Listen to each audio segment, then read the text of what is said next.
ഞാൻ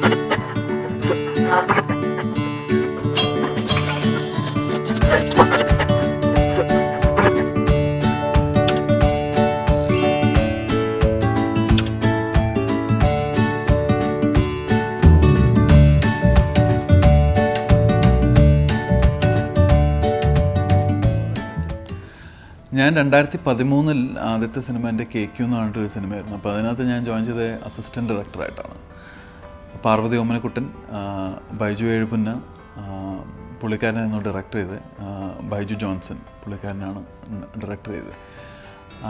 ആ സിനിമയിൽ ഞാൻ അസിസ്റ്റൻറ്റ് ഡയറക്ടറായിട്ട് ജോയിൻ ചെയ്തു. അതിൻ്റെ ഏതാണ്ടൊക്കെയും കാരണം കൊണ്ട് അതിൻ്റെ ഹീറോ മാറി. അപ്പോൾ നോക്കിയപ്പോൾ കുഴപ്പമില്ലൊരു ഹൈറ്റൊക്കെ ഉള്ളൊരു പയ്യൻ അവിടെ നടക്കുന്നുണ്ടായിരുന്നു. അപ്പോൾ അങ്ങനെയാണ് ഞാൻ KQ എന്ന് പറഞ്ഞ സിനിമയിലോട്ട് ജോയിൻ ചെയ്യുന്നത്. അത് കഴിഞ്ഞിട്ട് ആ സിനിമ കമേഴ്ഷ്യലി ഹിറ്റായില്ല, വളരെ തിയേറ്ററിലൊക്കെ വളരെ പരാജയപ്പെട്ട ഒരു സിനിമയാണ്. അത് കഴിഞ്ഞിട്ടൊരു 1.5 വർഷക്കാലം എടുത്തു ഞാൻ സുദീപാത്മീകം എന്ന് പറഞ്ഞൊരു സിനിമയിലോട്ട് എത്താൻ.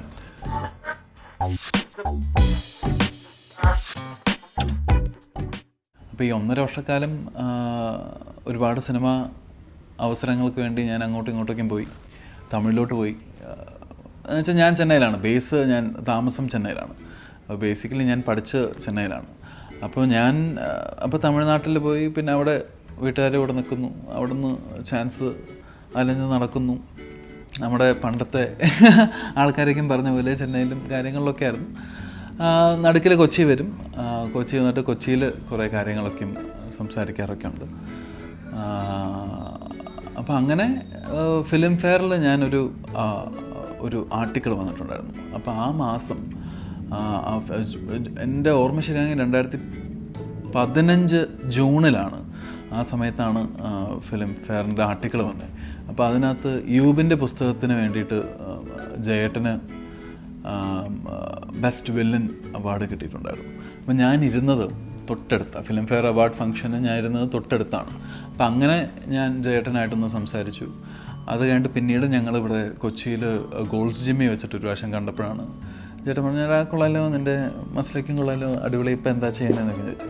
ചേട്ടൻ പ്രത്യേകിച്ചൊന്നും ചെയ്യുന്നില്ല, ഇതിലൊക്കെ ഉണ്ടെങ്കിൽ പറ ചേട്ടാ എന്നൊക്കെ പറഞ്ഞു. പ്രകടമന എന്നൊക്കെ പറഞ്ഞു. അത് കഴിഞ്ഞ് പിന്നെ ഒരു 1.5 മാസത്തിന് ശേഷം ജൂണിലാണ്, ജൂലൈ 15 എൻ്റെ ബർത്ത്ഡേ ആണ്. അപ്പോൾ ഞാൻ വയനാട്ടിലായിരുന്നു. അപ്പോൾ ഒരു ദിവസം ബർത്ത്ഡേ കഴിഞ്ഞ് അടുത്ത ദിവസം ഞാൻ ഫോൺ എടുത്ത് നോക്കുമ്പോൾ ചേട്ടൻ്റെ ഒരു മെസ്സേജ് ഉണ്ടായിരുന്നു. It's me Jayasurya, call me back എന്നാണ്. അപ്പോൾ അങ്ങനെ ചേട്ടൻ്റെ നമ്പർ പോലും എൻ്റെ ഇല്ല. ചേട്ടനപ്പോൾ എൻ്റെ നമ്പർ ബൈജു ഏട്ടൻ്റെ നിന്ന് വാങ്ങിച്ച് എന്നെ വിളിച്ച്, ജയേട്ടനാണ് എന്നെ സുദീപാത്മീകം എന്ന് പറഞ്ഞ സിനിമയ്ക്ക് വേണ്ടി എന്നെ വിളിച്ച് രഞ്ജിയേട്ടൻ്റെ അടുത്ത് പരിചയപ്പെടുത്തി. അപ്പോൾ ഞാനൊരു 1 വീക്ക് കഴിഞ്ഞിട്ടാണ് രഞ്ജിയേട്ടനെ കാണുന്നത്. അപ്പം ഞാൻ എൻ്റെ മനസ്സിലെ ഒരു ഉദ്ദേശം എന്ന് വെച്ച് കഴിഞ്ഞാൽ, എന്നെ കണ്ടത് ജിമ്മിലാണ്, മസിലുണ്ടെന്ന് പറഞ്ഞു. അപ്പോൾ എന്തായാലും അങ്ങനത്തെ ഒരു ക്യാരക്ടറായിരിക്കും. അപ്പോൾ ഞാനൊരാഴ്ച രഞ്ജിയേട്ടനെ കാണുന്നേക്കാൾ മുമ്പ് 2 പ്രാവശ്യമൊക്കെ ജിമ്മിൽ പോയി വമ്പൻ ഫുൾ ബോഡിയൊക്കെ ബിൽഡ് ചെയ്ത് കട്ടയൊക്കെ ആക്കി, അങ്ങനെയാണ് ഞാൻ നേരെ പോയി രഞ്ജിയേട്ടനെ പോയി കാണുന്നത്. അപ്പോൾ ഞാൻ അവിടെ പോയി കണ്ടുകൊണ്ട് രഞ്ജിയേട്ടൻ പറഞ്ഞു, ഞാൻ ഒരു ടൈറ്റ് ടീഷർട്ടൊക്കെ ഇട്ട് ബോഡി കാണിക്കണമല്ലോ. ബേസിക്കലി അങ്ങനെയാണ് ചിന്തിക്കുന്നത്. ഞാനവിടെ പോയിരുന്നപ്പോൾ രഞ്ജിയേട്ടൻ പറഞ്ഞു, എൻ്റെ വിജയബാബു ഇത്രമാത്രം സൈസൊന്നുമില്ല, ഒരു 30 to 40 ഇയേഴ്സിൻ്റെ ഉള്ളിൽ നടക്കുന്നൊരു കഥയാണ്. അപ്പോൾ അതിൻ്റേതായിട്ടുള്ള ഒരു ശരീര പ്രകടനം കാര്യങ്ങളൊക്കെ വേണം, കുറച്ച് തടി വയ്ക്കണം, കവളുണ്ടാവണം, വയറ് വയ്ക്കണം. ബിക്കോസ് ഇങ്ങനൊരു ഹാർട്ട് പേഷ്യൻറ്റും കൂടിയാണ് സുദീപാത്മീകത്തിൽ. വിജയബാബു എന്ന് പറയുന്ന ക്യാരക്ടർ ഒരു ഹാർട്ട് പേഷ്യൻ്റാണ്. എന്നാൽ കണ്ടു കഴിഞ്ഞാൽ പെട്ടെന്ന് തോന്നത്തില്ല, പിന്നീട് ഇതൊക്കെയും റിവീലാവുന്നത്. അപ്പോൾ അതിൻ്റേതായിട്ടുള്ള കാര്യങ്ങളൊക്കെ ആവശ്യമുണ്ടെന്ന് പറഞ്ഞപ്പോൾ പിന്നെ ഒരു മാസം നല്ല ചോറും നല്ല ഗീയൊക്കെ അടിച്ച് നല്ല നെയ്യൊക്കെ ഇട്ട് നന്നായിട്ട് ഫുഡൊക്കെ അടിച്ച് അങ്ങനെ വയറൊക്കെ വെച്ച് കവളൊക്കെ വെച്ച് തടിച്ചിട്ടാണ് ആ സിനിമ അഭിനയിച്ചത്. അത് അഭിനയിച്ച് കഴിഞ്ഞപ്പോഴാണ് എനിക്കറിഞ്ഞത്, ഇങ്ങനെ നമ്മൾ രൂപമാറ്റം ഉണ്ടാക്കി കഴിഞ്ഞാൽ കുറച്ചെങ്കിലും അഭിനയത്തിൽ വലിയ കാര്യങ്ങളൊന്നും ഇല്ല. അപ്പോൾ അതുകൊണ്ട് തന്നെ രൂപമാറ്റം ഉണ്ടാക്കി കഴിഞ്ഞാൽ കുറച്ചും കൂടി ഒന്ന് നമുക്ക് നമ്മുടെ ആസ് ബോഡി, അറ്റ്ലീസ്റ്റ് നമ്മുടെ ബോഡി ആ ക്യാരക്ടറിന് വേണ്ടി കുറച്ചും കൂടി ആപ്റ്റ് ആകുമെന്നറിയുന്നു.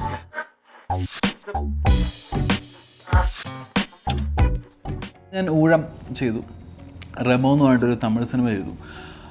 സുദീപാത്മീകം കഴിഞ്ഞ ഉടനെ എനിക്ക് റെമോ കിട്ടിയത് തിരിച്ചും ബൈ ലക്ക്. ലുലു മാഗസിൻ്റെ കവർ പേജിലായിരുന്നു. അപ്പോൾ ലുലു മാഗസിൻ്റെ കവർ പേജിൽ വരുന്ന ആൾക്കാർ ഒരു വലിയൊരു ഹോർഡിങ് അവിടെ അവർ പുറത്തിടും. അപ്പോൾ അത് റമോൻ്റെ ക്രിയേറ്റീവ് ഡയറക്ടർ വൺ മിസ്റ്റർ പ്രഭു രാധാകൃഷ്ണൻ എന്ന് പറഞ്ഞിട്ടൊരു ഒരു മലയാളി പുള്ളിക്കാരൻ ആ മാഗസിൻ കാണാൻ ഇടയുണ്ടായി.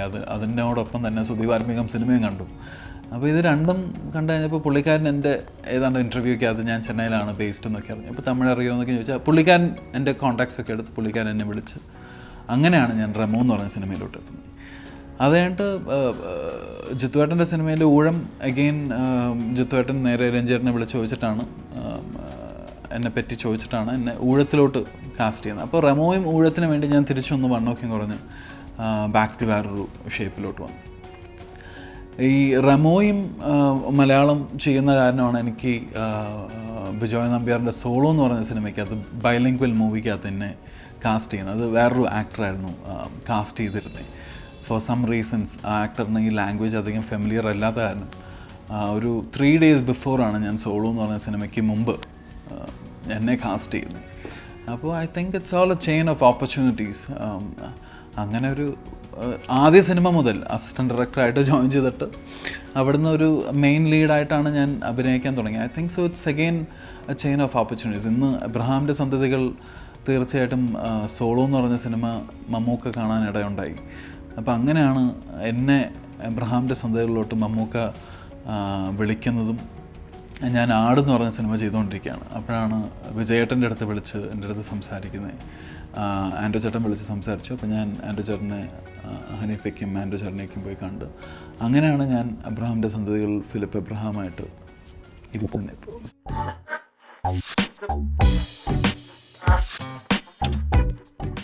It's again A team work. ഇത് ഒരു വലിയൊരു ടീം വർക്കായിരുന്നു. ബിക്കോസ് ഞാൻ ഈ സിനിമയിലോട്ട് എന്നെ കാസ്റ്റ് ചെയ്ത സമയത്ത് ആൻഡ്രോ ചേട്ടനും ഹനീഫയ്ക്കും ആയിട്ട് ഞാൻ ആദ്യത്തെ മീറ്റിംഗ് കഴിഞ്ഞ് അവർ പറഞ്ഞു ആൻസനെ നമ്മൾ ഇതിനകത്ത് കാസ്റ്റ് ചെയ്യാൻ പ്ലാൻ ചെയ്യുന്നുണ്ട്, ആൻസനായിരിക്കും മിക്കത് ഈ റോൾ ചെയ്യുന്നത് എന്ന് പറഞ്ഞു. അപ്പോൾ ഞാൻ അവരുടെ അടുത്ത് ചോദിച്ചൊറ്റൊരു കാര്യമാണ്, എനിക്കൊരു ഒരു ഒരു ദുശീലമുണ്ട്. ഞാൻ ഈ സിനിമയിൽ കമ്മിറ്റ് ചെയ്ത് കഴിഞ്ഞാൽ ഞാൻ എപ്പോഴും പിന്നെ ആ സ്ക്രിപ്റ്റ് റൈറ്റിംഗ് ടീമും ഡയറക്ടോറിയൽ ടീമുമായിട്ട് ഞാൻ എപ്പോഴും ഇരിക്കും, അത് കുഴപ്പമുണ്ടോ എന്ന് ചോദിച്ചു. അപ്പോൾ അവർ പറഞ്ഞു അതൊരു വിഷയമല്ല എന്ന് പറഞ്ഞിട്ട് ഞാൻ പ്രീ പ്രൊഡക്ഷൻ വർക്കിനകത്ത് കുറേ കാലം ഷാജീറിൻ്റെ കൂടെയും ഹനീഫയ്ക്കയുടെ കൂടെയൊക്കെ പോയി അവിടെ ഇരിക്കാറുണ്ട്. അപ്പോൾ എനിക്ക് ഒരുപാട് ആ ക്യാരക്ടറിലോട്ട് കയറാൻ പറ്റി.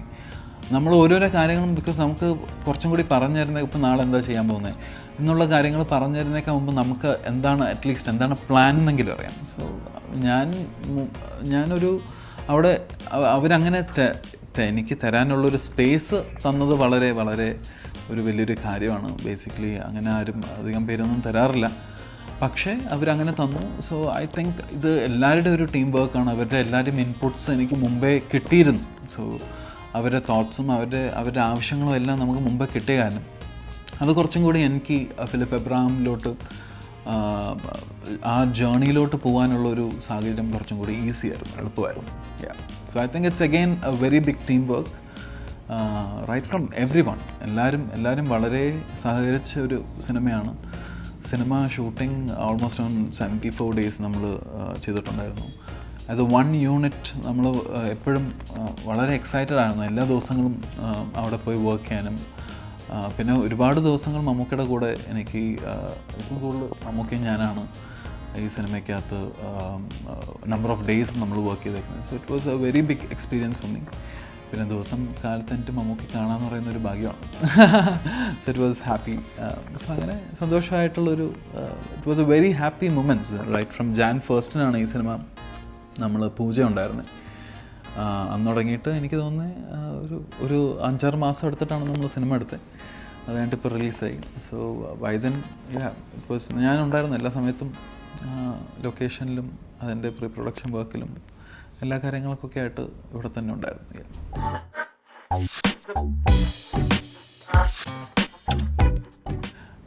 ഷാജേട്ടൻ സിനിമ ഇൻഡസ്ട്രി വന്നിട്ട് എൻ്റെ ഓർമ്മ ശരിയാണെങ്കിൽ 22 വർഷമായി.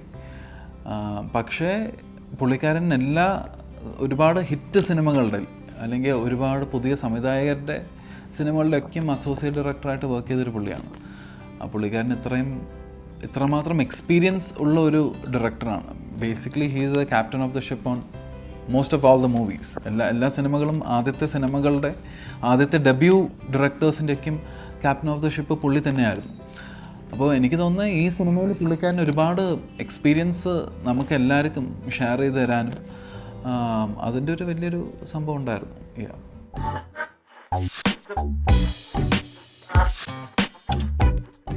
അങ്ങനെ ചോദിക്കുകയാണെങ്കിൽ Dulquer is A very good friend, he's a very good brother, he's a very good human being, more than anything I should say. Solo എന്ന് പറഞ്ഞൊരു സിനിമയ്ക്കാണ് we had a very good bonding.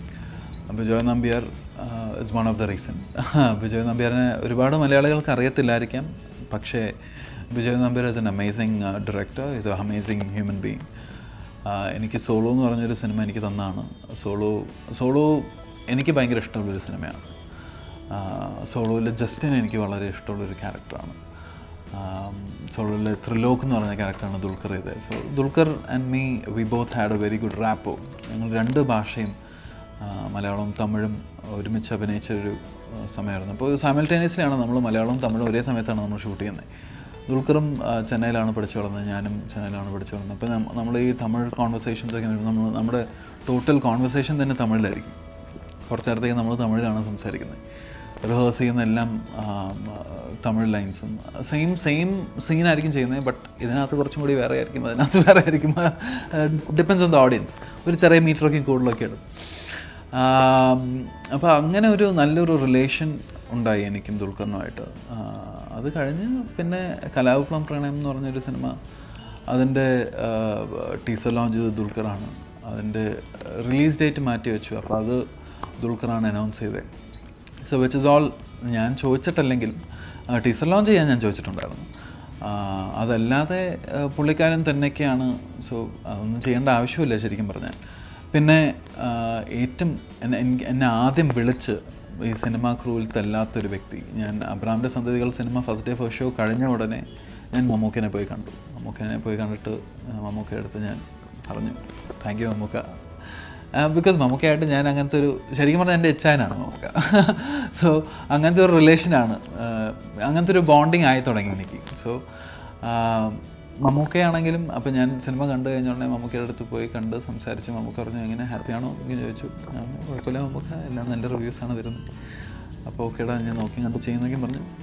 നമുക്കും വളരെ സപ്പോർട്ടീവായിട്ടാണ് സംസാരിച്ചത്. അത് കഴിഞ്ഞിട്ട് അന്ന് ഈവനിങ് ദുൽഖർ സിനിമ കണ്ടിട്ടുണ്ടായിരുന്നു. സിനിമ കണ്ടു കഴിഞ്ഞിട്ട് എന്നെ ഈവനിങ് ആദ്യമായിട്ട് എന്നെ ഒരു സെലിബ്രിറ്റി വിളിക്കുന്ന, അല്ലെങ്കിൽ ഒരു കോ സ്റ്റാർ, അല്ലെങ്കിൽ ഒരു very good friend who I could trust, ഞാൻ വളരുന്നതിൻ്റെ രീതികളും കാര്യങ്ങളും എല്ലാം അറിയാവുന്ന ഒരാൾ വിളിക്കുന്നത് ദുൽഖറാണ്. സോ ദുൽഖർ എന്നെ വിളിച്ച് വളരെയധികം അപ്രിഷ്യേറ്റ് ചെയ്തു. ബിക്കോസ് ദുൽഖറിൻ്റെ കൂടെ ഞാൻ അഭിനയിച്ചതെന്ന് കാരണം ദുൽഖറിന് അറിയാം എൻ്റെ പോരായ്മകളും എൻ്റെ വീക്സ് ആൻഡ് സ്ട്രെങ്ത്തും രണ്ടും അറിയാം. സോ ഹീ സെഡ്, എൻ്റെ അടുത്ത് പറഞ്ഞു തന്നു എന്തൊക്കെയും കാര്യങ്ങൾ നന്നായിട്ട് ചെയ്തിട്ടുണ്ട്, എന്തൊക്കെയും കാര്യങ്ങൾ നമുക്ക് മാറ്റാം, എന്തൊക്കെയും കാര്യങ്ങൾ കുറച്ചും കൂടി ഇമ്പ്രൂവ് ചെയ്യാം എന്നുള്ളത്.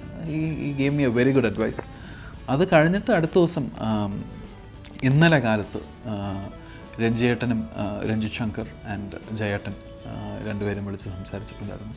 സോ ഐ തിങ്ക് ഇവരെല്ലാവരും വളരെ സപ്പോർട്ട് ചെയ്ത് എന്നെ ഹെൽപ്പ് ചെയ്യുന്ന ആൾക്കാരാണ്. വിജയേട്ടൻ വിളിച്ചിട്ടുണ്ടായിരുന്നു, വിജയ് ബാബു വിളിച്ചിട്ടുണ്ടായിരുന്നു, മിഥുൻ ചേട്ടൻ വിളിച്ചിട്ടുണ്ടായിരുന്നു.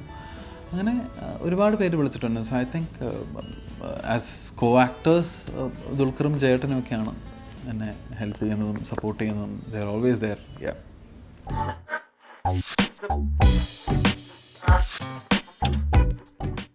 I feel so blessed about it. ഒരുപാട് സന്തോഷം അങ്ങനത്തെ റിവ്യൂസും കാര്യങ്ങളൊക്കെ കേട്ടതിലും ഓഡിയൻസ് എല്ലാവരും ഇഷ്ടപ്പെട്ടു എന്നറിഞ്ഞതിൽ ഒരുപാട് സന്തോഷം. So the hard work is paying off, you know. അപ്പോൾ it's a very big responsibility, ഒരു വലിയൊരു റെസ്പോൺസിബിലിറ്റിയാണ്. അപ്പോൾ നല്ല സിനിമകൾ ചെയ്യുക, ഇനിയിപ്പോൾ നല്ല സിനിമകൾക്ക് നമ്മൾ നല്ല കഥകൾ വരിക, നല്ല സിനിമകൾ നമ്മൾ അഭിനയിക്കുക എന്ന് പറയുന്നൊരു വലിയൊരു റെസ്പോൺസിബിലിറ്റിയാണ്. അതിലോട്ടുള്ളൊരു യാത്രയിലാണ്. അപ്പോൾ അതിൽ നിങ്ങൾ ഓഡിയൻസ് എല്ലാവരും പ്രാർത്ഥിക്കുക എനിക്ക് അങ്ങനത്തെ ഒരു നല്ലൊരു ഓപ്പർച്യൂണിറ്റിയും നല്ലൊരു സംഭവങ്ങളൊക്കെ മുമ്പിലോട്ട് വരാൻ വേണ്ടിയിട്ട്. So that is what I have to do.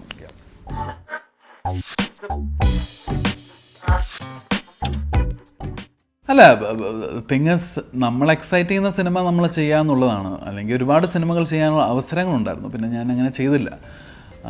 Basically നമ്മൾ ചെയ്യുന്ന സിനിമകൾ അറ്റ്ലീസ്റ്റ് എന്നെ എക്സൈറ്റ് ചെയ്യണം, ക്യാരക്ടേഴ്സ് എന്നെ എക്സൈറ്റ് ചെയ്യണം, എനിക്ക് വല്ലതും ചെയ്യാനുണ്ടാവണം. ഞാൻ ഉള്ള രീതിയിൽ നിന്ന് കുറച്ചെങ്കിലൊക്കെ മാറി ചെയ്യാനുള്ളൊരു സാഹചര്യം ഉണ്ടെങ്കിലാണ് ഞാൻ ആ ക്യാരക്ടർ ചെയ്തിട്ട് കാര്യമുള്ളൂ. അല്ലെങ്കിൽ പിന്നെ ഞാൻ എപ്പോഴും എന്നെ മിററിൽ കാണുന്ന ആൾ കുറച്ച് നേരം അഭിനയിച്ചൊരു സെൽഫിയോ അല്ലെങ്കിൽ ഒരു വീഡിയോ എല്ലാം എടുത്ത് കഴിഞ്ഞാൽ കാര്യങ്ങൾ തീരാവുന്നേ ഉള്ളൂ. But when you watch A movie, basically നമ്മൾ എന്നെ തന്നെ വേറൊരു വ്യക്തിയായിട്ട് കാണാനാണ് എനിക്ക് ആഗ്രഹം. അപ്പോൾ അങ്ങനത്തെ കഥകൾ വന്നത് it's again A universal law എന്നൊക്കെ പറയുന്ന പോലെ ഇറ്റ്സ് എൻ ഓപ്പർച്യൂണിറ്റി. അതല്ലാതെ ഞാനതിന് തേടിപ്പോയിട്ടൊന്നുമില്ല. It happened. അണലി സാബു എന്ന് പറഞ്ഞ ക്യാരക്ടർ, ആടിലെ അണലി സാബു എന്ന് പറഞ്ഞ ക്യാരക്ടർ എനിക്ക് മിഥുൻ ചാച്ചനെ എനിക്ക് ഒരുപാട് വർഷങ്ങളായിട്ട് അറിയാവുന്നതാണ്. റൈറ്റ് ഫ്രം ഓം ശാന്തി ഓശാനത്തെ സ്ക്രിപ്റ്റ് റൈറ്റർ ആയ കാലം മുതൽ എനിക്കറിയാവുന്നതാണ്. ആൻമറിയ എന്ന് പറഞ്ഞ സിനിമയ്ക്കകത്ത് ഞാനൊരു ഭാഗം ചെയ്യാനിരുന്നായിരുന്നു, എനിക്ക് പിന്നെ ഒന്നും ചെയ്യാൻ പറ്റിയില്ല. അത് കഴിഞ്ഞിട്ട് പിന്നെ ആട് 2 എന്ന് പറഞ്ഞ സിനിമ നമ്മളെല്ലാവരും, ആട് 1 കഴിഞ്ഞപ്പോൾ ആട് 2 എന്ന് പറഞ്ഞൊരു സിനിമ നമ്മളെല്ലാവരും എക്സ്പെക്ട് ചെയ്ത് ഇതിൻ്റെ ഒരു സെക്കൻഡ് പാർട്ട് വന്നാൽ കൊള്ളാം എന്നുള്ള രീതിയിലുള്ള സംസാരം കാര്യങ്ങളെല്ലാം ഉണ്ടായിട്ടുണ്ട്. അപ്പോഴും ആൻസൺ പോൾ എന്ന് പറയുന്ന നടനെ എങ്ങനെ പ്ലേസ് ചെയ്യും എന്നുള്ളൊരു ചോദ്യം പുള്ളിക്കാരനുണ്ടായിരുന്നു. ഞാനും ചോദിച്ചിട്ടുണ്ട്, ചാച്ചാ എനിക്ക് വലിയ ആടിൽ വല്ലതും കിട്ടുമെന്ന്. നിന്നെ എന്നാ ചെയ്യാനാടാ, ഒന്നും ചെയ്യാനില്ല നിനക്കെന്ന് പറഞ്ഞു. അപ്പം അങ്ങനെയൊക്കെയും പറഞ്ഞ് നിനക്ക് വേറൊരു സാധനം ഞാൻ പിടിക്കാം എന്നൊക്കെയും ചാച്ചൻ എൻ്റെ അടുത്ത് പറഞ്ഞിട്ടുണ്ടായിരുന്നു. പിന്നെ കലാവിപ്ലവം പ്രണയം എന്ന് പറഞ്ഞ സിനിമ ഞാൻ സോളോ കഴിഞ്ഞിട്ട് കലാവിപ്ലവം പ്രണയം എന്ന് പറഞ്ഞ സിനിമ ഒരു നാടൻ കഥാപാത്രമായിട്ടൊരു സിനിമ ചെയ്യാൻ വേണ്ടി ഞാനൊരു കമ്മ്യൂണിസ്റ്റുകാരനായിട്ട് ജയൻ എന്ന് പറഞ്ഞ കഥാപാത്രം ചെയ്യുമ്പോൾ മുടിയും താടിയൊക്കെ വളർത്തി അങ്ങനെ ഇരിക്കുമ്പോഴാണ് എന്നെ വിജയേട്ടൻ വിളിച്ചു പറഞ്ഞേടാ ഇങ്ങനെ ആടിനകത്തൊരു നെഗറ്റീവ് ക്യാരക്ടർ ഉണ്ട്, നീ ചെയ്യുമെന്ന് ചോദിച്ചു.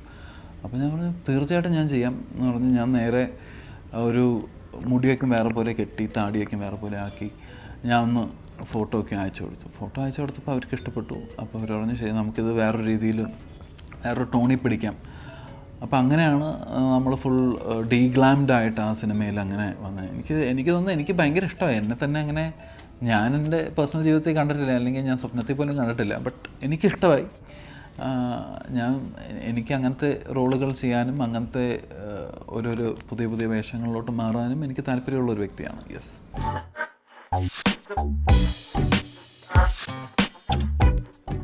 സിനിമ എന്ന് പറയുന്ന ഒരു മേഖല തന്നെ നമ്മൾ മൊത്തമായിട്ട് ഇൻട്രസ്റ്റഡ് ആവേണ്ട ഒരു കാര്യമാണ്. ആസ് എൻ ആക്ടർ, ഒരു ആക്ടിങ് മാത്രമല്ലാതെ നമ്മൾ ഡയറക്ടറിൻ്റെയും അല്ലെങ്കിൽ ഒരു എഡിറ്ററിൻ്റെയും അല്ലെങ്കിൽ ഒരു ക്യാമറാമാൻ്റെയും പോയിൻ്റ് ഓഫ് വ്യൂ ഒന്നും നമ്മൾ ആലോചിക്കാൻ മാത്രമാണ് നമുക്ക് എന്താണ് ചേരുന്നതെന്ന് നമുക്കൊരു അറ്റ്ലീസ്റ്റ് 20% എങ്കിലും അവരുടെ വർക്കിലൂടെ നമുക്ക് കണക്ട് ചെയ്യാൻ പറ്റത്തുള്ളൂ. ഒരു വേവ് ലെങ്ത് ഉണ്ടാവണം. So basically an actor is എന്താ പറയുക, അവരുടെ ഒരു കളിപ്പാവയാണ്. അപ്പോൾ അവർ സ്ക്രിപ്റ്റ് റൈറ്റേഴ്സ് എഴുതിയേക്കുന്ന സംഭവങ്ങൾ നമ്മുടെ അടുത്ത് അവരൊരുപാട് വർഷങ്ങളോ അല്ലെങ്കിൽ ഒരുപാട് മാസങ്ങളോ അല്ലെങ്കിൽ ഒരുപാട് തോട്ട് പ്രോസസ്സ്, ഈ തോട്ട് പ്രോസസ്സ് എന്ന് പറയുന്ന സംഭവം കുറേ കാലമായിട്ടുള്ളൊരു സംഭവമായിരിക്കും. ഇപ്പോൾ ചില ഇൻ്റർവ്യൂസിലൊക്കെയും ഞാൻ കേട്ടതാണ്, എനിക്കറിയത്തില്ല. ഇപ്പോൾ ഈ സിനിമ നമ്മുടെ അബ്രാമിൻ്റെ സന്തതികൾ എന്ന് പറഞ്ഞ സിനിമ ഹനീഫക്ക ഒരു വളരെ കുറച്ച് കാലം കൊണ്ട് അല്ലെങ്കിൽ കുറച്ച് ദിവസം കൊണ്ട് എഴുതിയ ഒരു സിനിമയാണെന്നാണ് പറഞ്ഞത്. ബട്ട് ആയിരിക്കാം, ചിലപ്പോൾ സിനിമ എഴുതിയത് കുറച്ച് ദിവസങ്ങൾ കൊണ്ടായിരിക്കാം, പക്ഷേ ഇതിൻ്റെ ഒരു തോട്ട് പ്രോസസ്സ് എന്ന് പറയുന്നത് ഒരുപാട് മാസങ്ങളും വർഷങ്ങളും എടുത്തിട്ടുള്ളൊരു സാധനമാണ്. സോ ആ ഒരു തോട്ട് നമുക്കങ്ങനെ വരാനും അപ്പോൾ അതിലോട്ട് നമ്മൾ പെട്ടെന്ന് അഡാപ്റ്റ് ചെയ്യണമെങ്കിൽ നമുക്ക് അവരുടെ വേവ് ലെങ്ത്തിലോട്ട് നമ്മൾ കയറണമെങ്കിൽ നമ്മൾ അവരുടെ കുറച്ചും കൂടി വർക്ക് നമുക്ക് ഇൻട്രസ്റ്റഡ് ആയിരിക്കണം. അവരുടെ ഒരു ഇൻട്രസ്റ്റിലോട്ട് നമ്മളും കൂടി ഒന്ന് ജോയിൻ ചെയ്യണം. അപ്പോൾ അതുകൊണ്ട് ഞാൻ അങ്ങനത്തെ എല്ലാ മേഖലകളും ഒന്ന് പരിശ്രമിക്കണമെന്നുണ്ട്. In future if it happens it's all good. അല്ലെങ്കിൽ ഇങ്ങനെ അഭിനയിച്ച് ഇങ്ങനെ പോവുക എന്നുള്ള രീതിയാണ്.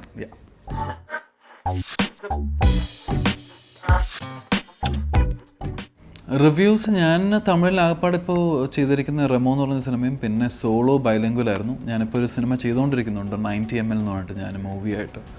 സോ തമിഴിലെ ഓഡിയൻസിന് ബിക്കോസ് അഗെയിൻ നമ്മൾ ഉണ്ടാക്കുന്ന ഭക്ഷണം തീർച്ചയായിട്ടും കഴിക്കേണ്ടത് വരുന്ന ആൾക്കാരാണ്. അപ്പോൾ നമ്മുടെ ഓഡിയൻസാണ് നമ്മളുണ്ടാക്കുന്ന ഭക്ഷണം കഴിക്കുമോ ഇല്ലയോ എന്നറിയുന്നത്. സോ അവരുടെ ടേസ്റ്റ് അനുസരിച്ച് നമ്മൾ ഉണ്ടാക്കി കൊടുക്കുക എന്നുള്ളതാണ്. സോ തമിഴ് ഓഡിയൻസിൻ്റെ ടേസ്റ്റിന് നമ്മൾ അങ്ങനെ ഒരു രീതിയിൽ അഭിനയിക്കേണ്ടി വരും. മലയാളി ഓഡിയൻസിൻ്റെ ടേസ്റ്റിന് നമ്മൾ ഇങ്ങനത്തെ ഒരു രീതിയിൽ അഭിനയിക്കേണ്ടി വരും. ഇത് നമ്മളെങ്ങനെ അഭിനയിക്കുന്നു അതാണ് ഞാനിപ്പോൾ ഇപ്പോഴും എക്സ്പ്ലോർ ചെയ്തുകൊണ്ടിരിക്കുന്നത്. So I am just studying രണ്ടും ഒന്ന് ബാലൻസ് ചെയ്ത് പഠിച്ചുകൊണ്ടിരിക്കുന്നേ ഉള്ളൂ.